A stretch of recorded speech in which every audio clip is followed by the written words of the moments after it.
اللہ نے جن لوگوں سے کام لیا ہے ان کی تبلیغی مسائی کو بے لوث رکھا ہے، اور جو ٹگے ٹگے مانگتے پھرتے ہیں تو ان کی نہ کوئی توقیر ہوتی ہے اور نہ ان کی گفتگو میں کوئی اثر ہوتا ہے۔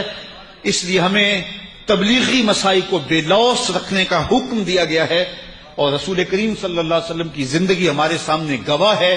اس کے باوجود حضور کی زبان سے یہ بات کہلوائی گئی، قل لا اسألکم علیہ اجرا، اے محبوب فرما دو اے لوگو تم سے میں کوئی اجر نہیں مانگتا، تمہارے تک پیغام حق پہنچایا، تمہیں دین دیا، تم بات سننا نہیں چاہ رہے تھے، میں تمہارے تک بات پہنچائی۔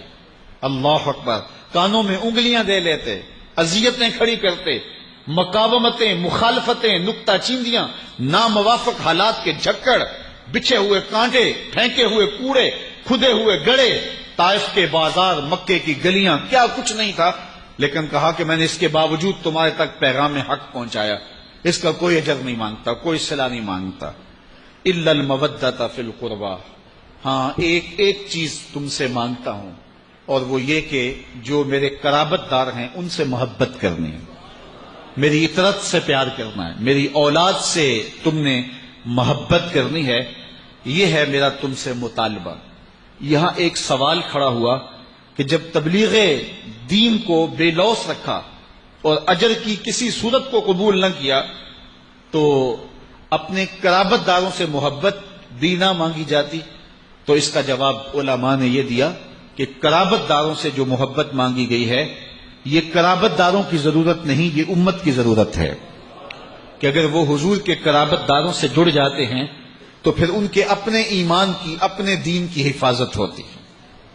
حضور نبی رحمت صلی اللہ علیہ وآلہ وسلم نے ارشاد فرمایا، حضرت زید بن ارقم رضی اللہ تعالی عنہ کی مرویات سے ہے، فرمایا لوگو میں تمہارے اندر دو بھاری چیزیں چھوڑ کے جا رہا ہوں، جن کو رسول اللہ بھی بھاری کہہ رہے ہیں، وہ کتنی بھاری ہوں گے؟ ایک تو اللہ کی کتاب چھوڑے جا رہا ہوں، اور دوسری چیز اپنی اطرت چھوڑ کے جا رہا ہوں، اپنے اہل بیت چھوڑ کے جا رہا ہوں۔ تو ان دونوں کے دامن کو پکڑ لو گے تو کبھی بھی گمراہ نہیں ہوگے۔ یہ میرے رسول نے ضمانت دی ہے، میں اپنی امت کو لاوارث نہیں چھوڑ کے جا رہا کہ میرے بعد وہ بھٹکتے پھریں، انہیں کوئی راستہ نہ ملے، انہیں کوئی منزل نہ ملے۔ کہا نہیں، میں تمہیں مضبوط حصار دے کے جا رہا ہوں، میں تمہیں واضح راہ عمل دے کے جا رہا ہوں۔ سوال یہ ہے کہ میرے رسول صلی اللہ علیہ وآلہ وسلم نے تو اپنی امت کو دو مضبوط چیزیں دی اور کہا کہ تم اگر ان کو تھام لو گے تو گمراہ نہیں ہوگے، تو یہ امت 72-73 گروہوں میں کیسے بٹ گئی؟ یہ فرقہ فرقہ کیسے ہو گئی؟ یہ ٹکڑے ٹکڑے کیسے ہو گئی؟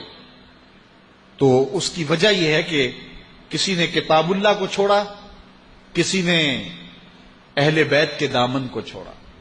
میرے حضور نے فرمایا تھا دونوں کے دامن کو تھامے رکھو گے تو کبھی گمراہ نہیں ہوگے۔ کسی نے کتاب اللہ کی بات تو کی، لیکن اہل بیت کا بغض سینے میں پلتا رہا، گمراہ ہو گئے۔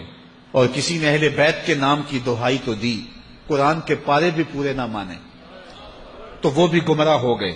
کامیاب وہ ہوئے جن کے ایک ہاتھ میں قرآن ہے، ایک ہاتھ میں اہل بیت نبوت کا دامن ہے۔ اور میں آپ کو مبارک دیتا ہوں، آپ کے ایک ہاتھ میں قرآن ہے، ایک ہاتھ میں اہل بیت نبوت کا دامن ہے، اور جو دونوں چیزیں ہاتھوں میں رکھیں گے کبھی بھی گمراہ، یہ میری دی ہوئی ضمانت نہیں ہے، یہ آمنہ کے لال کی دی ہوئی ضمانت ہے۔ تم کبھی گمراہ نہیں ہوگے اگر دونوں کے دامن کو مضبوطی سے تھامو گے، کتاب کو بھی نہیں چھوڑو گے، اہل بیت نبوت کے دامن کو بھی نہیں چھوڑو گے۔ اب یہاں ایک سوال کھڑا ہوا، اور وہ یہ، کیا قرآن کافی وافی اور شافی نہیں تھا؟ اہل بیت کے دامن کو تھامنے کی تلقین کیوں کی گئی؟ تو صاحبو اس کا جواب یہ ہے کہ ایک ہوتی ہے تھیوری اور ایک ہوتا ہے اس کا پریکٹیکل، ایک ہوتا ہے علم اور ایک ہوتی ہے اس کی عملی مشق۔ اگر تم نے اسلام کی تھیوری دیکھنی ہے تو قرآن موجود ہے، اور اگر پریکٹیکل دیکھنا ہے تو کربلا کے تپتے ہوئے ریگزار میں آل پیغمبر کا کردار